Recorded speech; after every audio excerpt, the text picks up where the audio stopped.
Yesu Kristo ashimwe cyane. Imana ihabwe icyubahiro bw'uyu mwanya mwiza. Twongeye kwakira imbabazi z'Imana, twakira imbaraga z'Imana, twakira umugisha w'Imana. Turashima Imana kubwo dukomeje kuganira kuri part 5, igice cya gatanu cy'iki gice cya 24. Tugeze ku murongo wa 34. Aramubwira ati, ndi umugaragu wa Aburahamu, kandi Uwiteka yahaye data boje umugisha, imigisha myinshi, yahinduka umuntu ukomeye, imigisha n'umuntu ukomeye, kandi yamuhaye imikumbi, iyo ni ibiranga bimwe mu migisha, n'amashyo tayari, n'ifeza tayari, n'izahabu, ibyo byose, n'abagaragu tayari, n'abaja, ubwo nabo n'abafatanyabikorwa bose, n'ingamiya tayari, n'indogobe. Avuze imigisha. Donc imigisha iri mu buryo, ibyo n'ibigize imigisha. Imana ihaye databuja imigisha myinshi. We Imana yaguhaye imigisha yihe myinshi? Nibiya none hagusezeranije. Ikindi kintu nungutse ni ugushima Imana no mu bintu yansezeranyije. Donc nkajya mbibyina, nkabigenderamo, nkasembura. Haleluya. Nkishima, nkashima Imana kubw'ibyo yansezeranyije. Yes. Donc ni nko kwiga uzi akazi uzakora.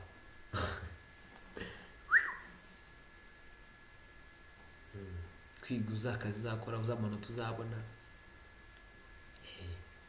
kajya kwiga neza rwose. Ariko nyine ibyo bintu banza muri iki gihe ni Imana yonyine bitubwira kugendana n'Imana mu mwijima wo muri iyi si. Imana ari umucyo, kandi natwe Imana ituma kuba umucyo. Imana ishimwe. Kandi na Sara muka databuja yamubyariye umuhungu akecuye, niwe yahaye ibye byose. Donc databuja yahaye umuhungu ibye byose. Turakumva ko arimo arategura ijambo neza. Kandi databuja yarandahirije ngo ne kuzasabira umwana we Umunyakananikazi aba atuyemo, hariya yari atuye. Ntabwo agomba kumusabira mu Banyakananikazi, nta nubwo yagombaga. Donc Abanyakananikazi atuyemo ni abantu badakijijwe atuyemo. Tekereza abantu badakijijwe utuyemo, utagomba kugira deal nabo. Deal kuko badakijijwe bagira deal zipfuye. Yego, nta deal ugomba kugirana nabo. Niko bimeze. Kuko uyu muntu yatangiye gukora deal nzima, ngo nyine aba yakijijwe ubundi. Umutanungu aba yakijijwe, noneho akeneye ntabwo twakora deal nzima tutazikoreye muri Kristo Yesu. Ubwo nyine deal nzima nizo muri Kristo Yesu. Nuko bimeze, nuko yakiriye Yesu Kristo umwami w'umukiza, aramwakira akagendana nabyo. Donc iyo dukora imirimo myiza ihareshya abo bantu kuza gukorana deal natwe, katuzi ibyo bintu mukora mukura muri Kristo Yesu.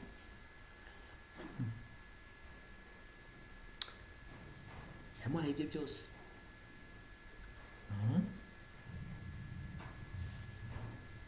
Barishimwe cyane. Noneho amubyarira umuhungu akecuye, umwana akecuye. Yego.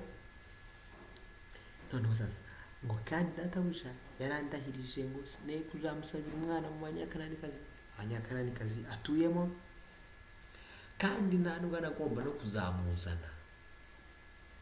Ntiyabyongeyeho, ariko ubwo ntiyagomba kuzamuzana aho yavuye. Imana yamukuye kuko yamuhaye isezerano. Mu gihugu ni kiriya,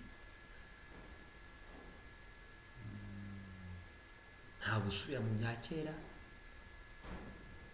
Ubwo hantu hose hajyanye, hari related to, hajyanye n'ibya kera n'abadakijijwe.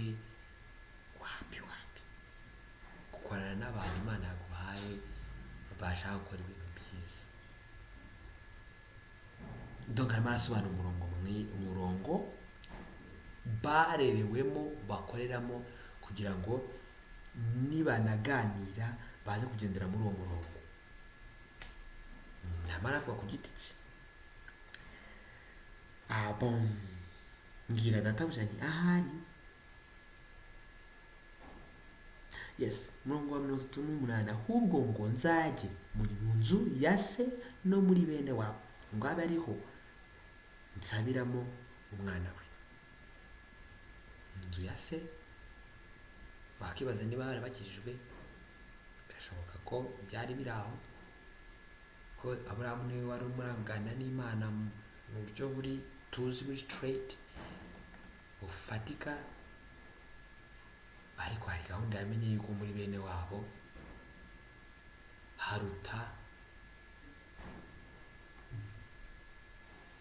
haruta nakavuze ko hari icyo hasobanuye, ni abantu ba hafi,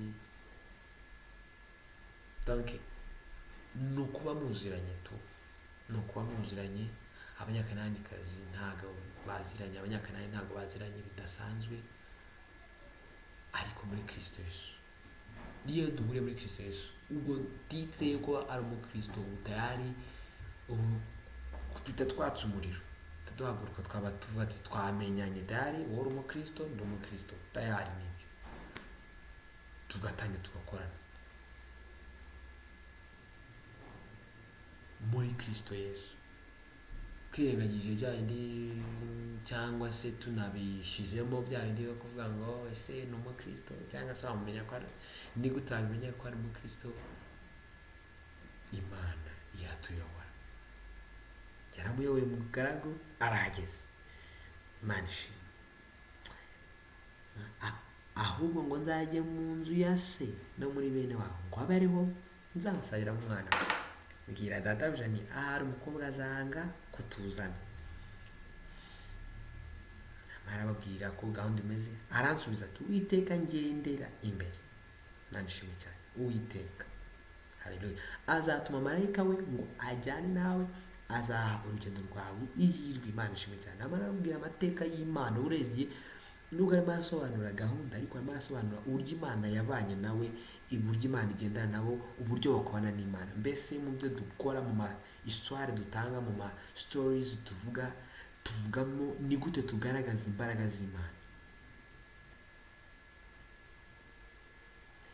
Kandi imbaraga z'Imana tukazigaragaza no mu bikorwa. Twabonye ko ibikorwa, mbere y'uko avuga amagambo, ibikorwa byabanje biravuga mbere. Ubu niyo mpamvu buri jambo rimwe rijyana, nyine ijambo ni nk'iri gusobanura urugendo rwose, ibyo yakoze. Abantu bazazanwa n'ibikorwa, amagambo azaza nyuma aza gusobanura. Hey, ngazagera nawe, azaha urugendo rwawe ihirwe, maze nawe uzasabire umwana wanjye umugeni wo muri bene wacu mu nzu ya data. Inzu ya data isano bahuriye mu kuba baziranye.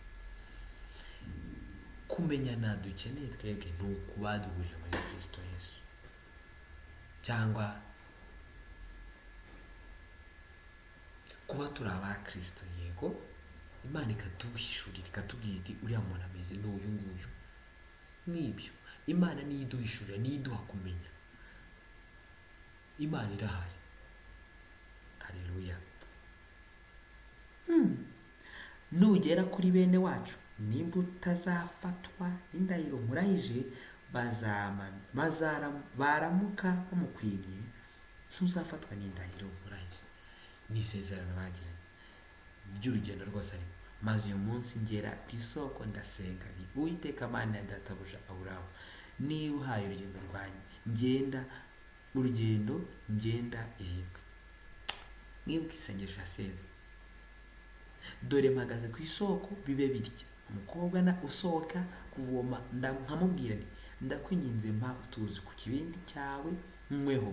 Akansubiza ati nywaho ubwawe, kandi nduhira n'ingamiya zawe.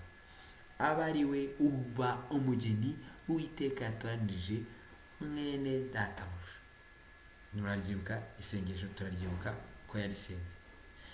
Ngisengera mu mutima wanjye, Rebeka asohoka ashyize ikibindi ku rutugu, aramanuka ajya ku isoko aravoma.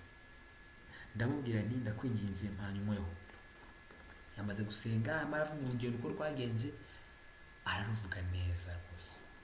Iyo turi kumwe n'Imana dusobanura ibintu neza rwose.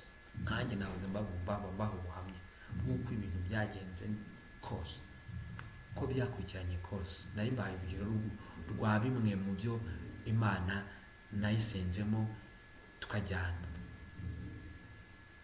Iyo turi muri Kristo Yesu, ibintu byacu biba bisobanutse, tubitanga ku murongo neza, nta guca hirya na guca. Biba bisobanutse kuko Imana ibirimo, ibintu by'Imana biri gutya.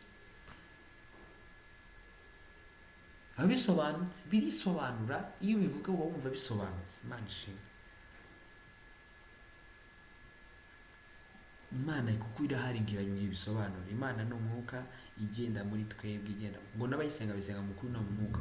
Tuba tuyumva nyine tembera.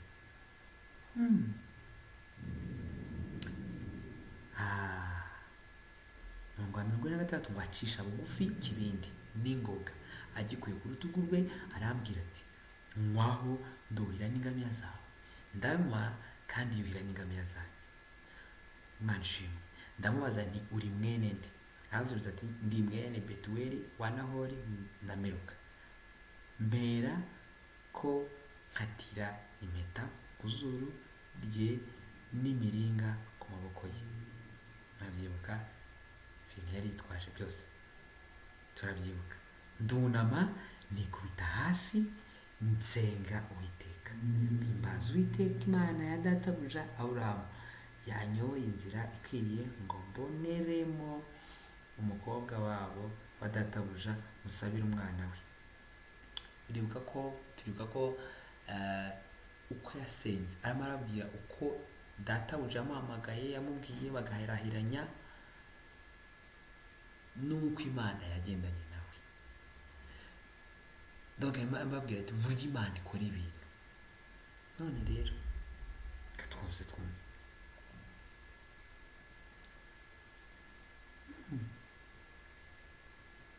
Ndunama nikubita hasi aramusenga, asenga Uwiteka, mpimbaza Uwiteka Imana ya databuja Aburahamu, yanyoboye inzira ikwiriye ngo mboneremo umukobwa wabo wa databuja musabire umwana we. Nuko nimushaka kugirira neza databuja, icyo yahise arenzaho, ntimumurerege, nimumbwire, kandi nimutabyemera nimumbwire, nanjye mpindukire njye iburyo cyangwa ibumoso. Amabwira ukuntu Imana yamuyoboye n'ukuntu byose yabikoze, ko ari Imana yabikoze.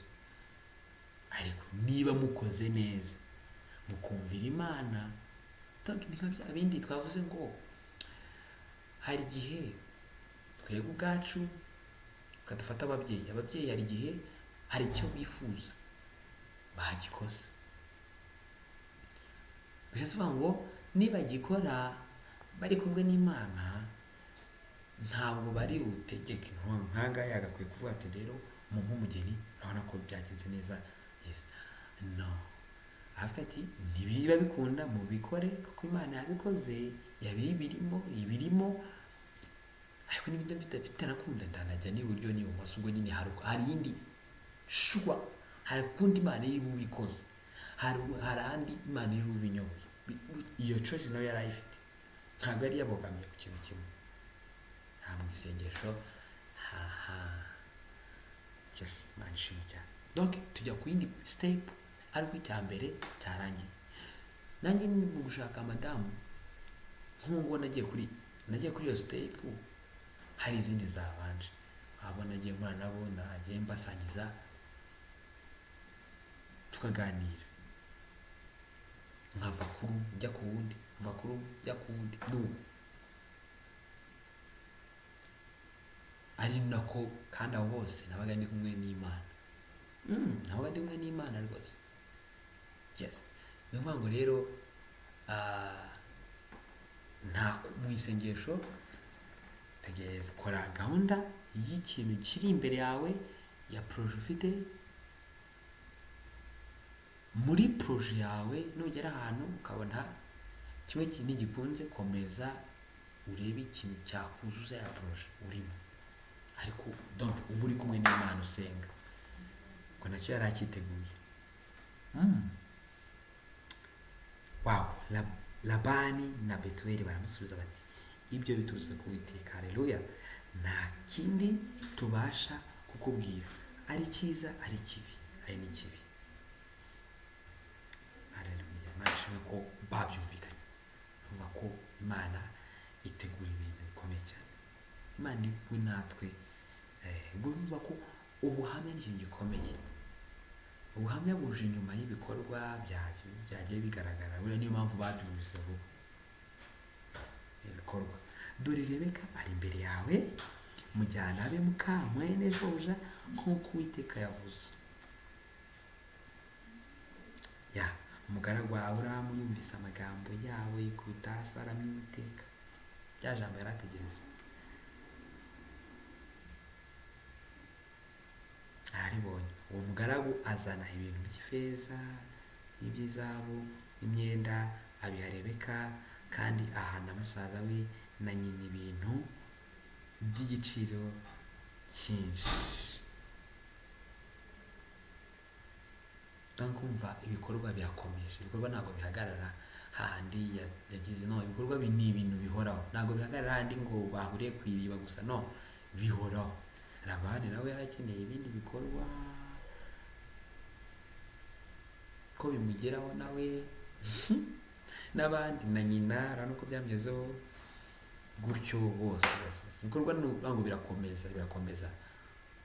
Ubwo bikore ibikorwa mu bushobozi ufite. Tegura proje, ujye mu bikorwa, ukore ubushobozi ufite, ubundi urebe ngo Uwiteka ari kumwe nawe. Yes, nabizi ko tumaze njyewe najyaga nibwiriza iyo nka kuno maze kuvugana nabaga niteguye, uretse ko nagiye nibwiriza ku bantu nagiye nsaba urukundo, kuba bambera abadamu, kuba umuntu yambera madamu.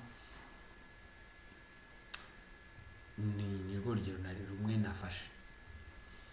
Nabaga niteguye kumubwira uburyo ko nawe iyo nabyo bise nawe yari kubimbaza, kuvuga nti byagenze gutya kugira ngo abe ari wowe nza kubwira. Just ubuhamya bwabaga buje inyuma y'ibikorwa bindi mwabaga mwakoze mwahuriyemo. Donc ubuhamya bwabaga buje gusobanura. Ubuhamya ni ingenzi, hano ko bwahise butuma bafata umwanzuro tayari. Ubuhamya buvuye ku Mana.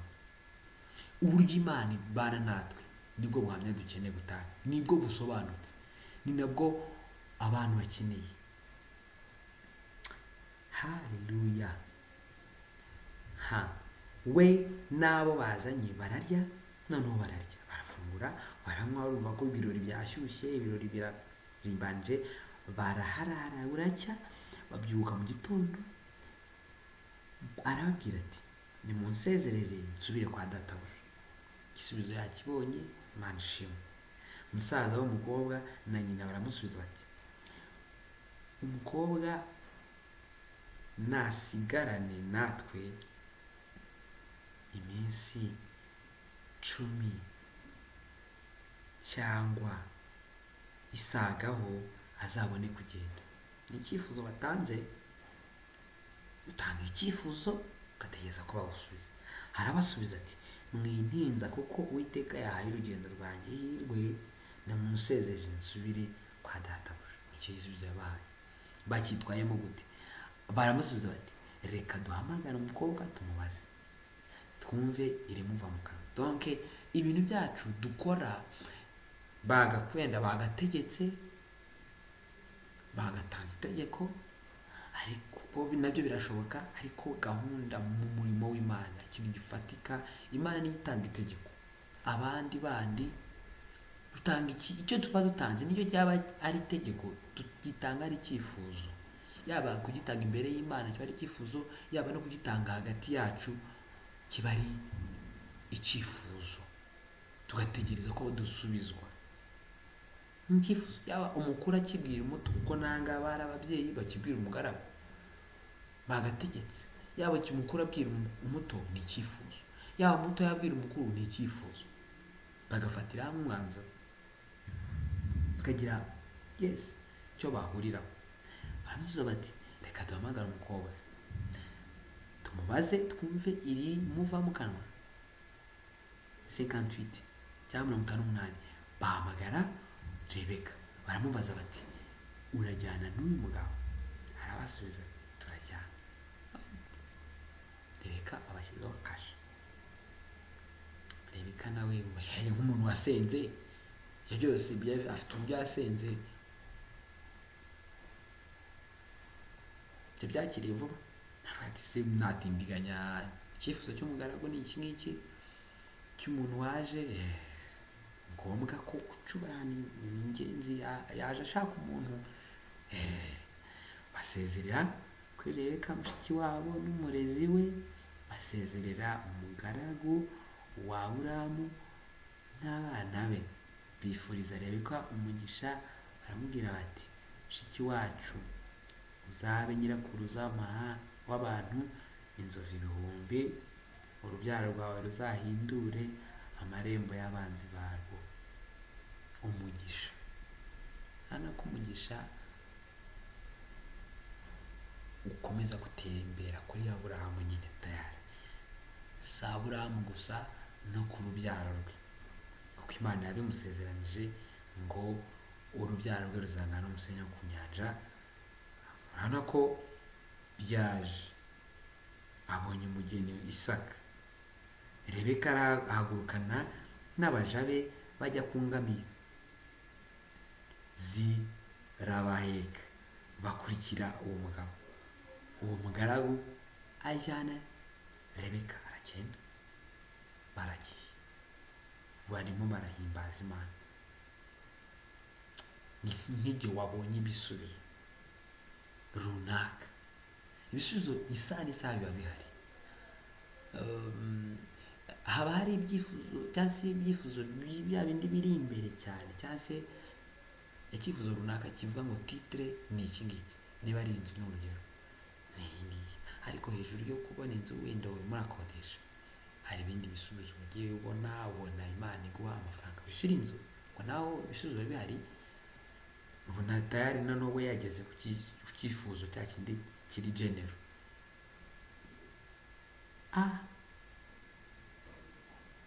Bukeye Isaka aza aturutse mu nzira yo ku iriba ryitwa Lahayiroyi, kuko yari atuye mu gihugu cy'Inegebu. Isaka arasohoka ajya kwibwirira mu gasozi. Nimugoroba yubura amaso abona ingamiya zize. Wawu! Nibwo Isaka yahise atekereza icyari kibaye tu mu gace yose yari arimo aragenzura ati bara ni bande baje. Rebeka yubura amaso abonye Isaka ava ku ngamiya. Yose yarabonye Isaka yabonye umugaragu waje, avuga ati yanzanye madamu tu. Haleluya! Abonye nawe afite amatsiko.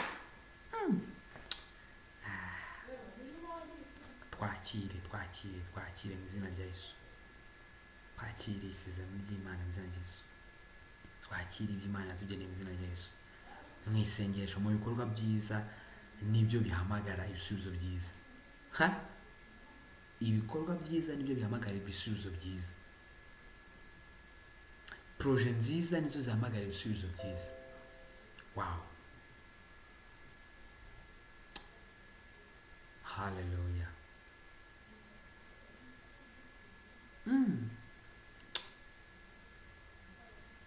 Rebeka yubura amaso abonye Isaka ava ku ngamiya, abaza wa mugabo ugaragu ati uriya mugabo ninde ugenda ku gasozi tugiye guhura?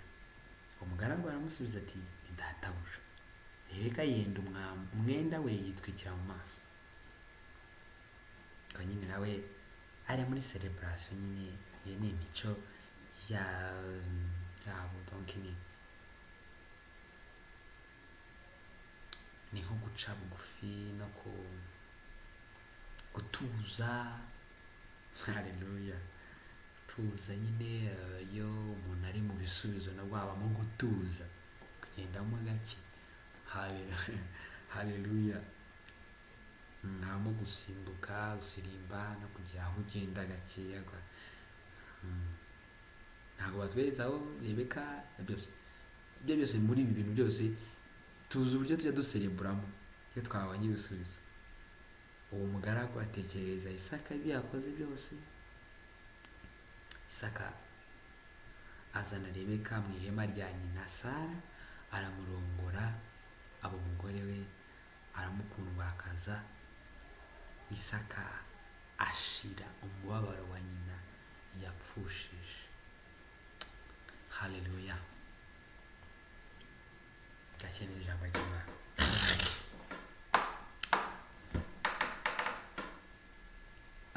Ibisubizo, donc projet Aburahamu yateguraga yari yo gufasha Aburahamu kunezerwa. Aburahamu agomba kunezerwa ari uko Isaka hari uwo bafatanije. Umufasha wa mbere Imana yaduhaye ni umugabo n'umugore, ngo badufashe, ngo bafatanye. Aburahamu yagomba kunezerwa abona Isaka afite umufasha. Isaka na madamu si ibyo gusa, Isaka aramurongora. Ibyo byose bagomba kubyara. Aburahamu yari kunezerwa nabwo abonye abuzukuru. Genda muce bikurikira tuzabimenya ko byagenze. Imana ishimwe cyane. Kuri igice cya 24 turimo turabona umugambi w'Imana. N'ubundi Bibiliya yose ni umugambi w'Imana, uburyo dukwana n'Imana. Hano twizemo ibintu bikomeye: gukorana n'Imana, gutegura projet nziza. Donc ibikorwa byiza bihamagara ibisubizo byiza. Ni nk'icyo summary y'ibyo twize, cyangwa se incamake y'ibyo twize. Isaka ibi bisubizo bizana none bihereza umugaragu, bikomeza kumuha akazi. Nawe akomeje kubona akazi ko kuma muri urwo rugo, kuko urugo rurakomeje. Ibisubizo bazanye ni ibituma urugo rukomeza. Mbese ibisubizo turimo turakenera ni ibituma urugo rukomeza, cyangwa ni ibituma ubuzima bukomeza, cyangwa ni ibituma ubuzima buhagarara? Ni ibituma ubuzima bwaguka, cyangwa ni ibituma ubuzima buhagarara? Dushaka ibituma ubuzima bwaguka. Ni ibiki rero izo projet? Ubuzima bwaguka, ibikorwa byiza nibyo bituma ubuzima bwaguka. Ibikorwa bibi nibyo bituma ubuzima bushira pe ahantu hakarimbuka, nk'ibyo Imana itubwira. Hakarimbuka hagashira muri bwa Sodomu na Gomora, ko byagenze. Imana tujye neza cyane. Isaka nawe na Rebeka bubatse umuryango, baraserebura. Hejuru y'uko Rebeka yabyawe, nawe agiye kubaka urugo rwe. Ababyeyi bari gusaza n'ibiki, ariko arimo arabona future. N'ibiki dukeneye kubona, n'ibiki nize project dukeneye gukora kugira ngo tubone future ikomeza kwaguka. Donc future yacu tubone ko ihari. Ni ibiki dukeneye kugira ngo tubone ko future ihari? Future iboneka mu bikorwa byiza. Ibikorwa bibi nta future tubibonamo rwose, ubwo tubona kurimbuka. Kandi kuba Kristo ikintu gikomeye cyane nuko ku bikorwa byiza harenzaho.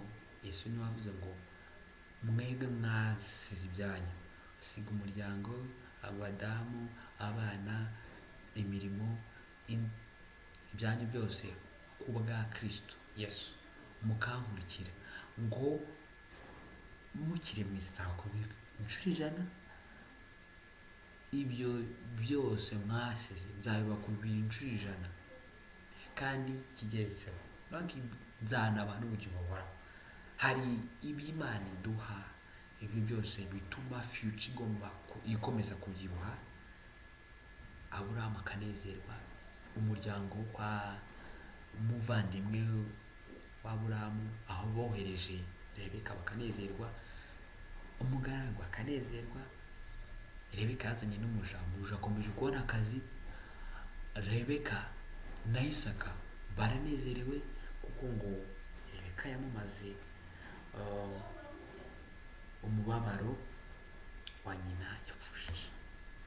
Hari ibyatambutse byari bibi kugira ngo twavanse imigisha iby'Imana iduha n'ibitumara imibabaro twanyuzemo. Donc future dukeneye ko future ikomeza kuba bright. Ni ibiki dukwiye gutegura, nize project dukwiye gutegura kugira ngo tuzigere nkangana ko babigezeho. Hari ibyo bagezeho, wenda ubutaha tuzakomeza turebe ibindi. Ni ibiki dukeneye gutegura kugira ngo future zacu zibe ari nziza, zitumare imibabaro y'ibyo tuvuyemo hamwe n'Imana. Nta bintu twakotegura tutari kumwe n'Imana. Ibintu bitari kumwe twategura tutari kumwe n'Imana ni ibiturimbura, birapfuye. Hamwe n'Imana rero, Imana turamugisha bw'ijambo ryayo. Kadusenga Imana, turakunezerewe kubw'ijambo ryawe Data. Turiranya tutakiranze mu maso hawe, aho twaba twayateguye projet zipfuye, twajya tukiganyira, twabona zidasubijwe cyangwa se twabona dusubijwe nabi, tukarira tukamera nabi. Twakira imbabazi zawe Imana, aho tutakiranutse mu maso hawe. Twakira imbaraga zawe kugira ngo dukore umurimo wawe, dukore projet nziza nzima